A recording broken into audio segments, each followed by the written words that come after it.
السلام علیکم ورحمۃ اللہ وبرکاتہ۔ امید ہے اللہ کے فضل و کرم سے تمام دیکھنے والے ناظرین خیر و عافیت سے ہوں گے۔ آج کا ہمارا موضوع ہے درود شریف سے مشکلات کا حل۔ جی ہاں میرے دوستو، اس طرح کے بہت زیادہ واقعات آئے اور دیکھنے کو آیا، اللہ تعالیٰ درود شریف کی برکت سے بہت زیادہ مسائل حل کر دیتے ہیں۔ اب آیا درود شریف کون سا پڑھیں، کتنی بار پڑھیں؟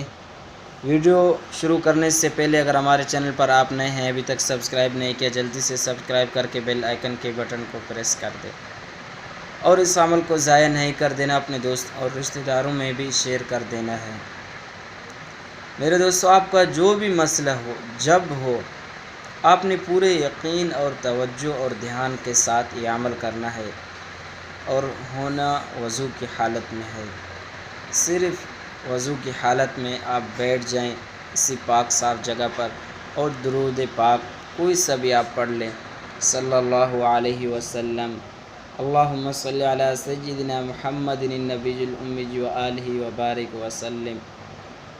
اس کے علاوہ درود ابراہیمی ہے، جو بھی درود پاک آپ کو آسان لگے آپ پڑھیں اور اللہ تعالیٰ سے دعا کریں۔ انشاءاللہ اللہ کی ذات سے امید ہے اللہ تعالیٰ آپ کی تمام پریشانیوں کو دور کر دیں گے۔ یہ تھا ہمارا آج کا مختصر سا ویڈیو۔ اگر آپ کو اچھا لگے تو ایک پیارا سا کمنٹ کر دیں۔ چاہتے ہیں اجازت، السلام علیکم ورحمۃ اللہ۔